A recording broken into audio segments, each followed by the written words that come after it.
Alright, ladies and gentlemen, welcome back to the show. You know, it's the CAW news, and everything. So, it's time to talk about some DWA. They just had destruction recently, actually last night, due to the fact that they had a little technical difficulties. I think that their truck got a little lost on the way to the arena, personally, Okay, so we had a couple decent matches we actually had. Which was this was like the second stop before DWA's Summer Extravaganza, entitled Summer Heat. So, basically, pretty much all the matches that I remember were all Road to Glory matches. Basically, we had Vega taking on Nico Bellic, who this was kind of a big match, actually, because Nico Bellic kind of came in planning to take over DWA, and it's looking like he can do it because he took Vega to the limit, and got the 1, 2, 3 off the Liberty City Driver. Oh yeah. Then we had in the next match, which was equally probably another great underdog versus big favorite. We had number 3 Johnny Cage pretty much taking on the hugest underdog in the entire tournament, which was basically Elvis Presley. Oh, and by the way, Harry Houdini was an illusion. He was like, so he challenged the Ghostbusters later on tonight, which I will cover soon. So Cage basically came out. Elvis came out again. Great match. And probably even more great is the fact that how Elvis won it, because he won on a move that I don't think he's used in quite some time, the Nashville Blues. When was the last time I seen the Nashville Blues? That was a great move, and stuff.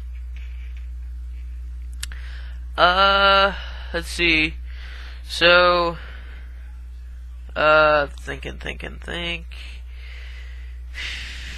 Okay. So then, Apocalypse and Vega came in. We're like, Apocalypse accepted Ska's challenge at Blood, Sweat, and Tears 2. I believe that's what the CPV's called for Ska. I'm a little sidetracked right now.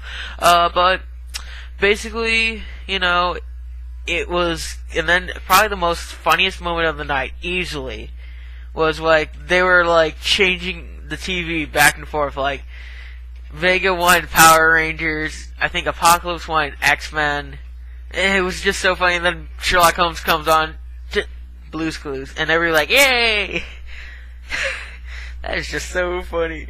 I'm sorry, but that's gotta be one of the funniest moments in DWA history right there.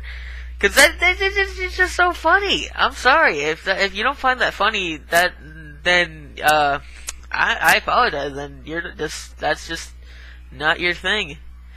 So then we had Harry Houdini take on the Ghostbusters, Ray and Peter, in a 2-on-1 tag team handicap match. That kind of wrapped up part 3 of the night. We got how we got the next installment. We got that a little bit later. We had, again, continuing on with the match with Harry Houdini, and then and probably one of the most bizarre moments in the match. Houdini had turned himself into Winston, who is one of the members of the Ghostbusters. So maybe might be a plot device. Maybe Winston coming over to DWA, because that would make sense. Because then they could actually have a stable. That would be awesome, having a stable and a colleague. I mean, granted they don't last very long, but still, that'd be kind of awesome. Be kind of sweet. So basically, they didn't take no prisoners, and Ghostbusters picked up the win. And then Vader actually once again invaded DWA and attacked Apocalypse's very good friend Johnny Cage, actually, which I felt that was a little uncalled for. But then, even in a more shocking twist event, Apocalypse was backstage and unaware of this, and M. Bison, yes, M. Bison comes out and attacks him. Jeez. Something tells me that there will be a DWA ska invasion, and stuff like that, that is just crazy, It's just gone up and escalated, So, that just means that it's just going to be one hell of a great feud between two colleagues, and I don't think there hasn't been really a decent feud between colleagues in quite some time, So then, it was near main event time, which was Al Capone, I believe he's the number 1 seed, actually. Yeah, I believe he was the number 1 seed versus the number 3 seed of, he was number 2. Yeah, so it's kind of weird that in a quarter-final match, it's 1 versus 2. Shouldn't it be in semifinals be 1 versus... I'm sorry, I just digress. Oh, and good news, Lance Burton no longer known as Mr. Botch. That was a very funny moment when he finally hit it, and everyone in the audience actually pretty much cheered him, actually. So, match went on, and, very, kind of surprising. Once again, basically, we had, Lance Burton,